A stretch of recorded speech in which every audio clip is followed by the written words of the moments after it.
Alright, good evening everyone. Going second video. I think this is slowly becoming called the Navigating Liver Disease Together channel or episodes. As I grow, the channel will grow. I've been getting some really good feedback as far as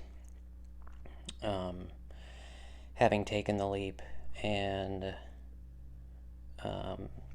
just kind of the rawness, and I've always been willing to talk about stuff, kind of an open book, somewhat to my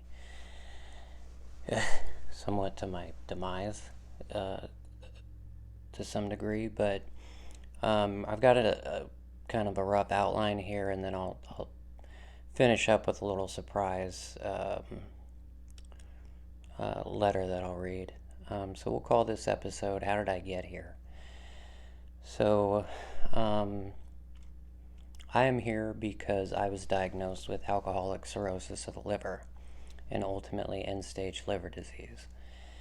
I had some pretty heavy use issues throughout my life, but leading up over the last 4 to 5 years, and especially the last year and a half, 2 years to year and a half ago, leading up to my diagnosis. I was in a lot of pain. I was throwing up to the point where I had to go to the emergency room. And we can get more into the details around what that meant in the emergency room and how that went during COVID, and what it felt like to be sitting there kind of knowing in the back of my head something was really wrong, but actually being told, and that a change needed to be made, or you're no longer going to be alive. So that's kind of what the situation was. And again, in later episodes, we'll get into theories on what might have caused that, and but I am an alcoholic, and I have been sober for over a year now. So then I got there through drinking, alcoholism, via survivor's guilt. We had a loss in the family, a really reverberating loss that is a whole nother story together that we'll include again later on. And wasted opportunities at help, improper use of support mechanisms like counseling, and my friends and family were there, the community was there. I had tons of support, as did my family that was immediately affected.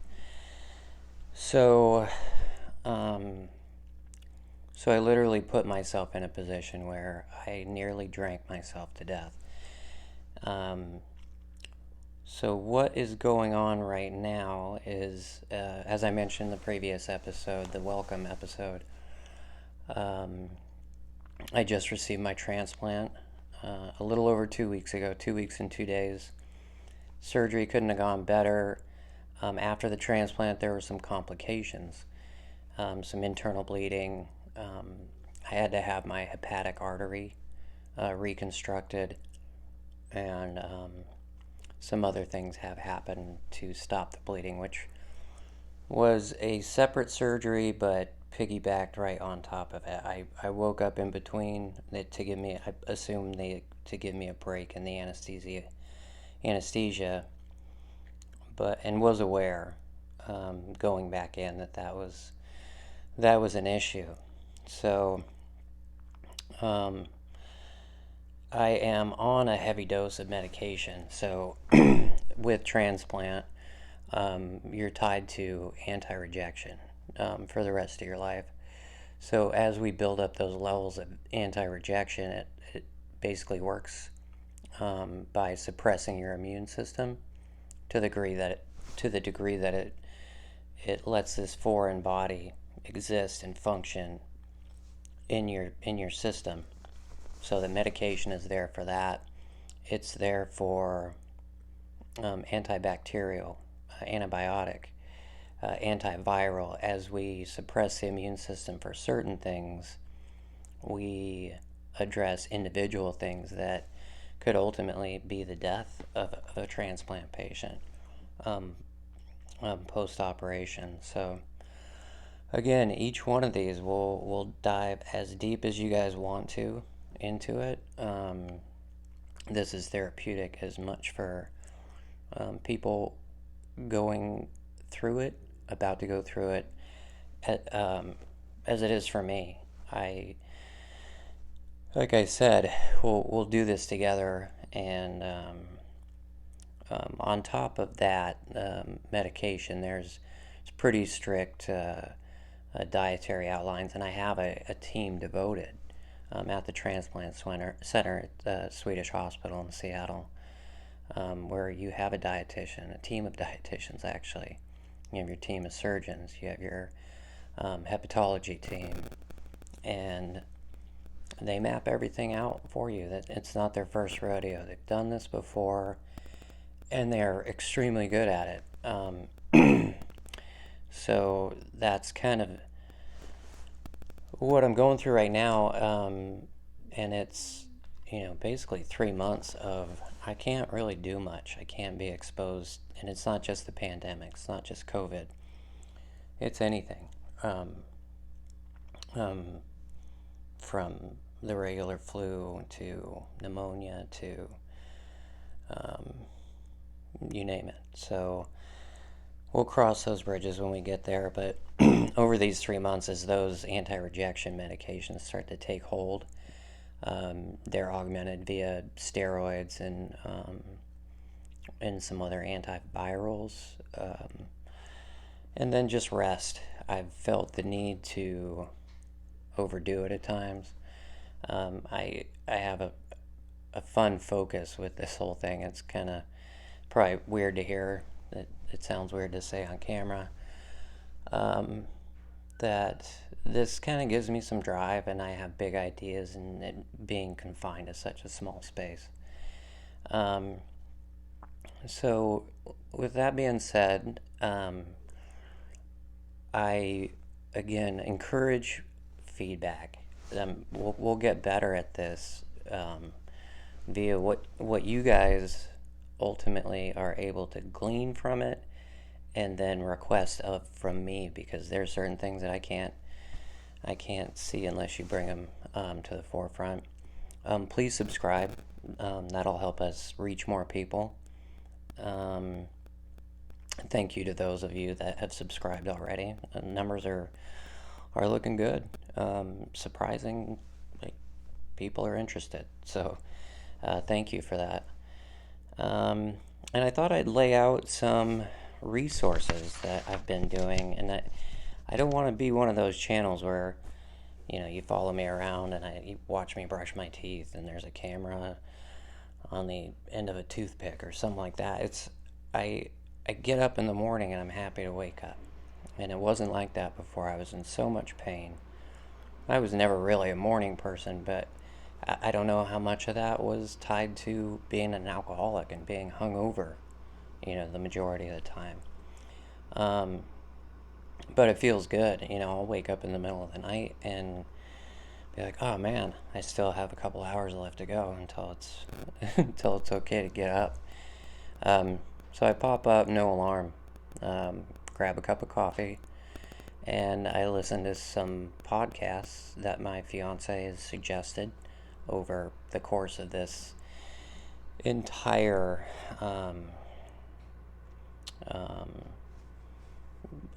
ordeal that we've gone through. And one of them that I'm really just in love with, I'm in love with the format, its simplicity. It tackles a really dark and complex subject in a really simple way. And that's called, it's an Apple podcast called Recovery Elevator. I will put the link in the description below.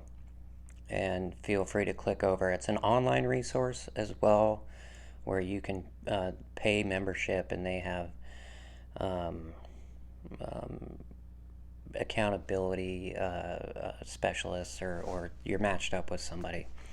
Um, I, I, I haven't gone that far with it yet. I plan to, and that can be a function of us talking about sobriety and debunking myths about how boring it can be and what am I going to fill my time with, and you know, I'm going to be alone with my thoughts of all things. But Recovery Elevator is amazing. It's, I think, a weekly interview.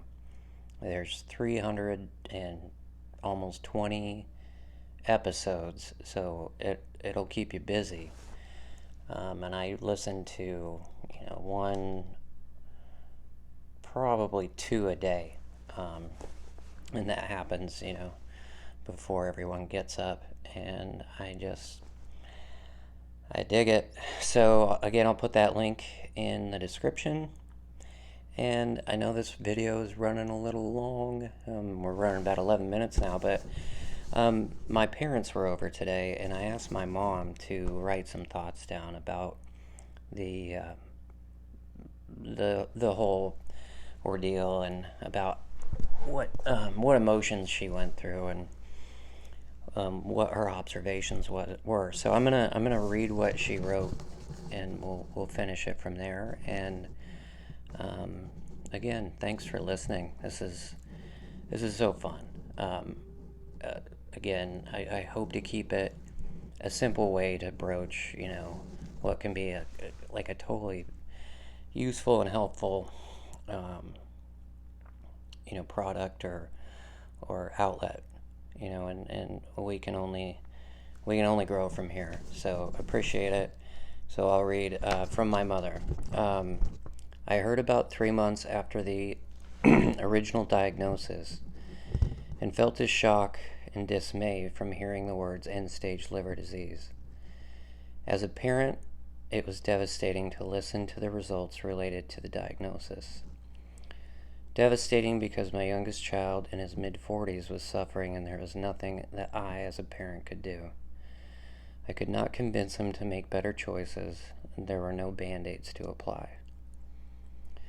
I could not hold him because of the pandemic. I could listen, but no words could change anything. It was not going away. I could hear about the medical changes, which sometimes made me cry, and I feel like I was inadequate to take care of my adult child. I am his mother. Why can't I find an answer to at least help him to make some change that would lessen his pain? Throughout the entire year, watching him from 6 feet away and masked, he lost so much weight, his color became a mustard yellow as his eyes darkened from his sleepless nights and unforgiving pain from the disease. When the news of the transplant came, happiness rang in my ears. I sobbed with joy and fear. Joy because he was being given a gift, a new lease on life, and fear because of the seriousness of the surgery. The pandemic and vaccinations have afforded me to be physically present during his new journey, to experience the return of a more natural color, to observe an energy I had not seen him feel for over a year. I feel scared and nervous, as he will struggle his whole life to keep this gift of life from being rejected. All in all, I'm grateful for him becoming healthier day by day, and learning from him all of the positive changes that are and will occur over the years to come. So, Mom, I appreciate you writing that. It probably wasn't easy to write it or to exist in this world over the last year with what's been going on. So, thank you. And I'll wrap it up from there. Everyone, again, if you like, subscribe. If you like or don't like, please comment and let us know how we can improve. I will grow as you guys request.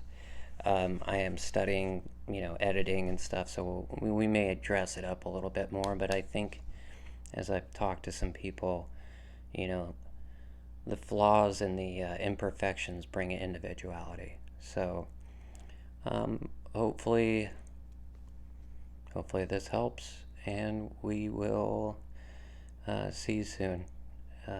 Thanks.